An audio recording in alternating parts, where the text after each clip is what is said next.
Marco, nós já não vamos para novo, mas também há vinhos que, tal como nós, quero eu acreditar, conseguem envelhecer bem, não é?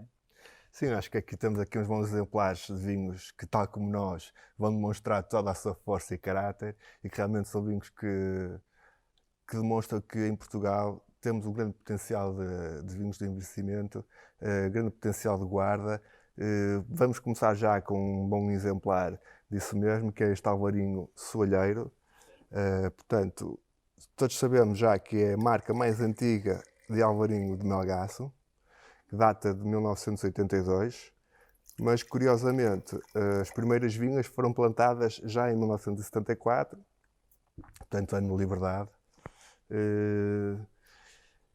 O Soalheiro tem a particularidade muito interessante de ser uma quinta que está localizada a norte do país, portanto bem protegida das influências atlânticas e que, portanto, consegue gerar um microclima muito prometedor para a maturação das uvas, consegue gerar um bom equilíbrio entre a maturação, o equilíbrio e a acidez e que prova que realmente a casta Alvarinho tem um grande potencial de envelhecimento e que é uma grande casta nobre portuguesa. Exatamente, foi considerada muito recentemente por nós, pela revista de vinhos, a marca do ano, 2019, e de facto, desde já, o que é excepcional é termos a oportunidade de ver um vinho que tem esta cor, este dourado, parece uma cor quase oxidada, não é? Uhum. E acabarmos desde já com um preconceito que, por vezes, os consumidores insistem, que é na história da cor do vinho, sobretudo quando o vinho é branco e se acharem que o vinho está demasiado amarelo, isso pode ser sinónimo de oxidação exagerada e muitas vezes não é. Muitas vezes é casta, muitas vezes tem a ver com o estágio, muitas vezes tem a ver com a evolução.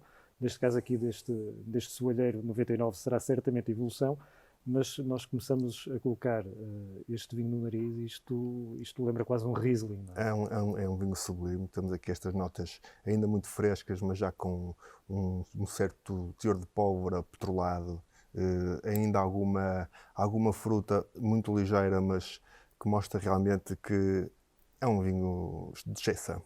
Os grandes alvarinhos têm esta capacidade, a capacidade de se transformarem bastante e quase sempre para melhor ao longo dos anos. Muitos deles começam numa fase muito iniciática, num registro bastante tropical, mas a boa acidez que está em fundo, todo o caráter granítico que acabam por ter, sobretudo, os alvarinhos daquela sub-região, Monção e Melgaço, como é o caso do Soalheiro, depois vão se transformando ao longo dos anos e vão acabar, de facto, nestas notas de apetroladas e mais de querosene, dá uma quase amêndoa torrada ao longo dos anos. Daí este comparativo não é com o Riesling. E sem perder, contudo, a boa frescura, a enorme acidez. Falaste em granito, associo imediatamente a uma certa mineralidade que ainda preserva. Acho que é realmente um vinho fabuloso, um vinho de exceção e que, privilegiados somos nós para estar aqui a prová-lo. Sem dúvida que sim. E é um vinho que depois, quando o provamos, quando o colocamos na boca, de facto o vinho tem uma untuosidade, mas ao mesmo tempo continua a ter bastante nervo, bastante músculo até, surpreendentemente para um vinho branco. E termina de uma forma que é muito bonita, não é? Termina de uma forma profunda, ainda com a tal firmeza, mas ao mesmo tempo já quase com um ligeiro doce, uma ligeira redução que lhe dá no fundo esse encanto. Isto podia ser vinho, Marco, para bebermos tal qual estamos a fazer agora, sem nada, ou achas que isto podia ser vinho também para acompanharmos com alguma coisa? Eu acho que este vinho pede alguma comida, é um vinho que realmente pode ser apreciado assim. É um prazer apreciá-lo assim, mas acho que qualquer vinho, como este e qualquer outro, pede realmente uma comida especial. Por exemplo, para nós que somos grandes apreciadores de queijo, acho que este é um Fala por vinho que ti. pede, é um vinho que pede um bom queijo. Acho que sim, que nesse aspecto. Eu não vou no queijo, mas olha que eu até fazia uma experiência um bocadinho mais arriscada. Eu levava este vinho para um momento mais de sobremesa e combinava-o, por exemplo, com uma sobremesa que fosse bastante leve e que tivesse fruto seco. Sim, acho que era uma boa sugestão a experimentar. Cheers. Sim. Marco, numa prova como esta de colheitas antigas, não deixa de ser interessante recuarmos também na história para alguns factos. Tivemos o Soalheiro 99, que foi o ano que ditou em parte a independência de Timor-Leste. Passamos agora para um outro branco, um branco de 2011. Foi um ano que ficou recordado no vinho por bons motivos, porque foi um grande ano de vinho de Porto Vintage, mas em termos internacionais, e Portugal incluído, não foi um grande ano, porque foi o ano em que rebentou uma das grandes crises económicas, não é? do nosso tempo. E agora vamos para o Alentejo. Vamos de um ponto bastante a norte, como era Melgaço, em Portugal, vamos bastante para sul, ainda que norte alentejano, a zona de Souzel. Eu escolhi este vinho para esta prova por uma simples razão. Foi relançado muito recentemente pelo Monchão. E o Monchão merece todo esse crédito e todo esse aplauso, que é o de volta e meia nos surpreender com relançamentos de vinhos. Habitualmente são tintos, neste caso foi este Dom Rafael branco. E acho que esta história de relançar vinhos antigos, face ao grande potencial de longevidade que os vinhos portugueses têm, não achas que devia ser algo mais recorrente em Portugal? Acho que é uma estratégia muito meritória. Aliás, é um facto que em Portugal são poucos os operadores que conseguem, têm a capacidade para fazer estes lançamentos, por questões de vezes estratégicas e comerciais, mas neste caso o Monchão é um bom exemplo, e é um bom exemplo porque não só faz este relançamento, como faz um relançamento de um vinho branco, sendo que o Monchão é conhecido por ser, digamos, entre aspas, o berço do Alicante Bouschet, e neste caso temos um vinho branco de altíssima qualidade, que vem de solos de aluvião, de uma enorme frescura, junto à barragem do Monchão, e que, portanto, consegue ter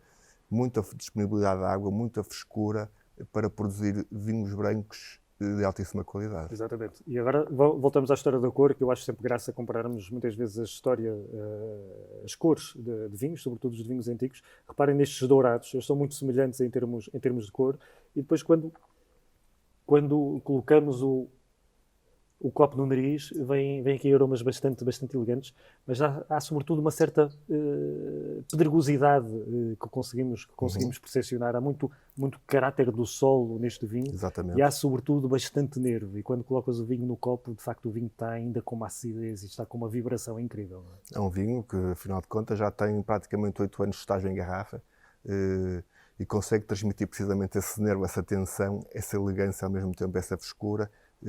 Ainda tem qualquer coisa de vegetal aqui, uma certa lima, uma certa erva, que realmente mostra que ainda poderá evoluir mais uns anos em garrafa. Sem dúvida. Este relançamento foram 1000 e poucas garrafas.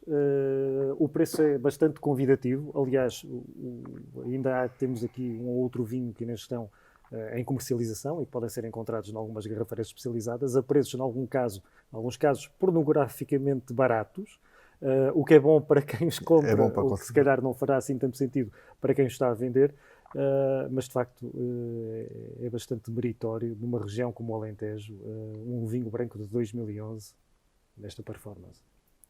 E sobretudo porque, como referiste há pouco, o preço deste vinho é realmente extremamente apelativo, faz-nos pensar realmente que os produtores nesse aspecto ainda podem, se calhar, evoluir mais um pouco, tal como os vinhos que lançam, claro, porque realmente o custo de armazenamento e o custo de estágio deste vinho não se reflete de forma alguma no preço final. Nós, consumidores, agradecemos, ficamos a ganhar, mas realmente acho que podemos evoluir um pouco nesse capítulo. Um brinde ao Monchão. Agora vamos dar um salto no tempo, vamos passar até 1980, vamos passar com a nossa prova de tintos clássicos. 1980, um ano que ficou marcado precisamente por uma curiosidade, ou seja, foi o ano em que começaram as primeiras transmissões televisivas a cores. Parece que já foi há tanto tempo, e afinal foi há 15 dias. Agora vemos televisão em qualquer lado, no telemóvel, etc. E só em 1980 começamos a ver na RTP televisão sem ser a preto e branco, não é? Falar em brancos, agora mudamos para o tinto, vamos não para é? o tinto e vamos começar da melhor maneira com os Cafos São João, de reserva de 1980. É um vinho pelo qual eu nutro uma grande predileção. Acho que as Cafos São João, há pouco estávamos a falar no caso dos brancos, uma estratégia de relançamento de vinhos antigos. As caves de São João são exímias, portanto tem uma cave que vale a pena visitar, recomendo a toda a gente que vá visitar, porque é realmente assombrosa a quantidade de garrafas que lá estão guardadas, é uma autêntica livraria de vinhos do Dão e da Bairrada. Neste caso temos um vinho que à época era o topo de gama das Caves São João, resulta de um lote de vinhos do Dão e da Bairrada, um pouco à semelhança do que se faz, que fazia ainda fazem no Hotel do Bairradão, não é? Exatamente. É um vinho assombroso, é um vinho assombroso que espanta desde logo pela cor. É um vinho fantástico e de facto é curioso, estavas a falar de uma livraria, eu chamava-lhe mais, chamava-lhe uma biblioteca de colecionador, de facto, porque os vinhos antigos são tantos, são de tão diferentes colheitas e estão tão bem preservados que as já centenárias Caves de São João, de facto, são um património vivo que importa respeitar. Eu acho graça a este vinho, este 1980, porque ele no nariz esconde muito daquilo que depois acaba por mostrar na boca. Ele no nariz tem sobretudo um lado muito mais canforado, muito mais também de farmácia, e não revela muito. Mas depois, quando o colocamos na boca, o vinho mostra toda a sua plenitude. É um vinho extraordinário, com uma tensão incrível. O tanino ainda está aqui muito, muito presente, mas ele, durante toda a prova, nunca perde uma coisa que é absolutamente fantástica, sobretudo em regiões como a Bairrada e o Dão, que é a elegância. E ele é bastante elegante do primeiro ao último instante. É realmente que acho que finesse é o melhor termo que podemos usar para escrever este vinho. Realmente ele no nariz ainda está um pouco contido, provavelmente também muito fruto ainda dos anos que passou em garrafa, mas que apresenta lentamente a tal nota canforada, farmácia, algum pinheiro, balsâmicos, e que na boca depois revela-se em toda o seu esplendor, com a enorme frescura, a enorme acidez, o volume fabuloso. Realmente estávamos a falar há pouco de escolhas, de sugestões para a mesa, e acho que este é aquele género de vinho que vai bem com todo o tipo de pratos de carne, de tacho, de forno, assados, alguns queijos, incluindo alguns peixes mais gordos. É um verdadeiro todo-terreno no sentido de elegância, de frescura e de finura. Ou até mesmo com charuto. Por exemplo. Marco, chegamos a meio desta prova e acho que é importante esclarecermos também duas coisas lá para casa. Ponto 1. Porque é que estamos a começar dos vinhos com uma sequência do mais antigo para o mais novo?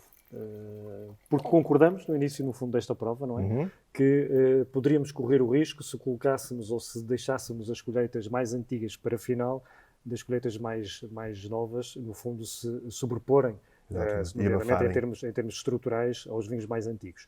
E depois também há outra coisa que importa também esclarecer, que é sempre bastante debatida, que é que vinhos decantar e que vinhos não decantar. Qual é a tua visão sobre isso? Na minha opinião pessoal, eu acho que os vinhos que devem ser decantados são os vinhos mais jovens, porque são realmente os vinhos mais estruturados, mais exuberantes, mais fortes e que realmente precisam daquele toque aéreo que os faça libertar todos os seus aromas, toda a sua elegância, toda a sua fruta, enquanto que os vinhos mais antigos, que por estarem há tanto tempo fechados na garrafa e como já são vinhos em que podemos apreciar os seus aromas terciários, convém, na minha opinião, não sejam decantados, podem ser refrescados ligeiramente, podem ser arejados no copo e vamos conseguindo lentamente apreciar toda a sua libertação de tantos anos enclausurados dentro da garrafa. Concordo em absoluto e acrescentaria só mais um detalhe. Nada de medos quanto ao decantar vinho branco. Há muita gente que pensa que simplesmente não o devemos fazer. Por que não decantar vinhos brancos, sobretudo vinhos, por exemplo, estou-me a lembrar deste Dom Rafael, pode perfeitamente ser decantado, que ele vai aguentar perfeitamente sem problema nenhum e até vai libertar um bocadinho mais a componente aromática. Olha, continuamos a prova então com um tinto do mesmo ano, 1980. Foi uma das mais recentes boas surpresas que tive quando o Luís Vieira nos deu a provar, numa mesa de amigos, este Ganita Garrafeira Particular 1980. O vinho, eu vou-te pedir a ti para me dizeres a tua opinião sobre ele, mas deixa-me só aqui acrescentar um detalhe. Ganita é o termo carinhoso com que o avô do Luís Vieira, do grupo Parras Wines e também daqui do Gradil, era o termo carinhoso com que o avô dele, o António Gomes Vieira, era conhecido na região. Ele recentemente, a pretexto do centenário sobre o nascimento do avô, lançou também um vinho especial chamado precisamente Ganita, que retoma um bocadinho a tradição deste Ganita mais antigo, mas de facto este 1980, quando provamos, estamos a falar de um vinho da região de Lisboa, quando provamos o vinho está, na minha modesta opinião, absolutamente surpreendente. É um vinho fabuloso em todos os sentidos da palavra. E vou ser muito franco, não conheci este vinho antes de provar agora pela primeira vez. E estou surpreendido porque este vinho é realmente fabuloso. na sua elegância, na diversidade de aromas que ainda conseguimos apreender aqui. Aromas terciários já encontramos aqui, notas de chá, encontramos aqui algum fruto seco, encontramos aqui ainda alguma fruta vermelha realmente ainda viva, ainda jovem, portanto dá a entender que é um vinho que se calhar ainda podia aguentar mais uns anos em garrafa. É um vinho muito fresco, é um vinho muito elegante e fiquei agradavelmente surpreendido. Eu só posso dar um conselho às pessoas que ainda se consigam deparar no mercado com algumas garrafas semelhantes a esta e ainda há algumas a circular por aí, é que de facto tentem agarrar este vinho, porque o vinho está ainda com uma frescura absolutamente extraordinária e tem uma coisa que é muito interessante nos melhores exemplares da região de Lisboa, que é um sal e pimenta que só o Atlântico e a proximidade com o Atlântico consegue conferir. E vemos isso precisamente na prova de boca, ou seja, conseguimos apanhar um vinho elegante, leve, com uma salinidade imensa. É um vinho que no fim de boca nos deixa a salivar, ou seja, é um vinho com uma acidez ainda muito boa, com uma salinidade fabulosa e um vinho, tal como o anterior, que realmente resiste a qualquer prova de mesa porque é imbatível. João, vamos agora subir um pouco no mapa, vamos ao Douro, mais concretamente ao Baixo Corgo, onde temos um dos grandes clássicos dos vinhos do Douro. Foi durante muitos anos, a par de Barca Velha, o grande porta-estandarte dos vinhos tranquilos do Douro. Temos aqui um Quinta de Coto, Grande Escolha, 1994, que é, na minha modesta opinião, provavelmente o melhor ano desta Grande Escolha da década de 90.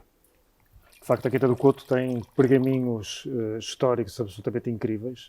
Chegou a ser uma marca incontornável no setor da restauração em Portugal, não só no Grande Porto, como também na Grande Lisboa.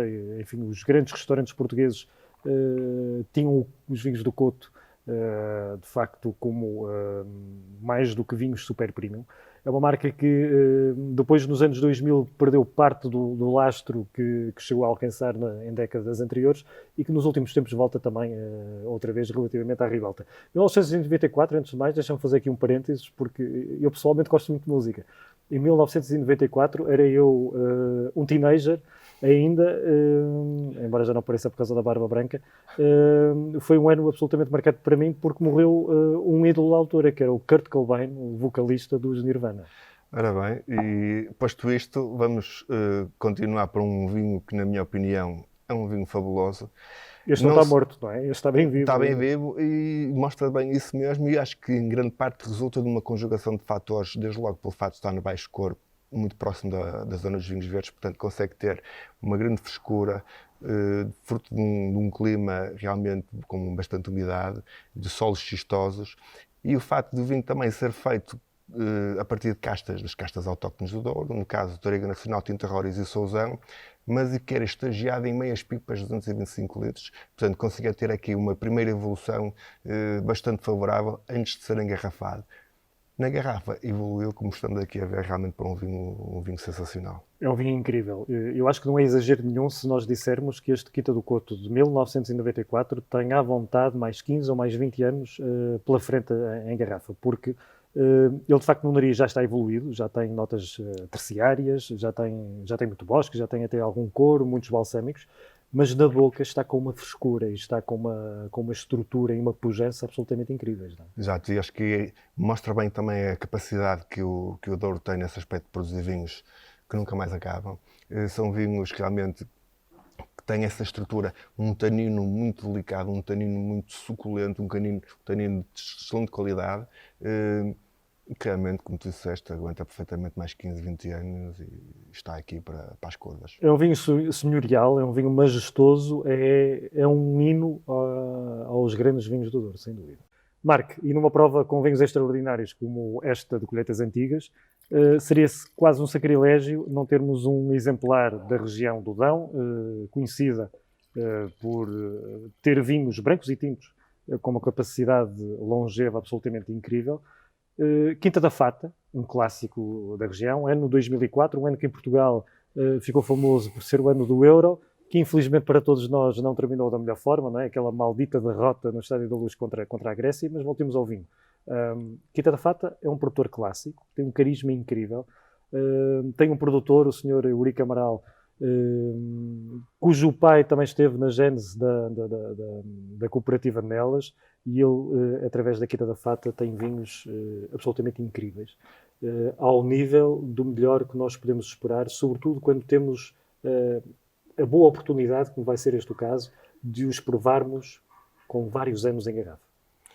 E, curiosamente, quando falamos, quando o nome é Quinta da Fata, mais do que a imagem do Dão nas suas características de graníticas, de pinhal, de caruma, quando ouço falar em Quinta da Fata, ouço precisamente, a primeira pessoa que me dá à cabeça é realmente a figura do Sr. Eurico Amaral, que, na minha opinião, encarna, para além de toda a sua simpatia e toda a sua alegria e simplicidade, encarna, na minha opinião, o que é a figura do vinho português, do vinho do Dão, uma pessoa que consegue fazer vinhos sensacionais, que têm uma característica, na minha opinião, muito especial, que são vinhos que transmitem o senso do lugar, são vinhos de identidade, são vinhos de território, e são vinhos, como disseste há pouco, de uma longevidade extraordinária. Bem, este vinho, no nariz, ainda está incrivelmente jovem. Falavas há pouco das notas de pinheiro e, de facto, elas estão todas cá. Ainda há aqui alguma fruta bem escura que conseguimos percepcionar.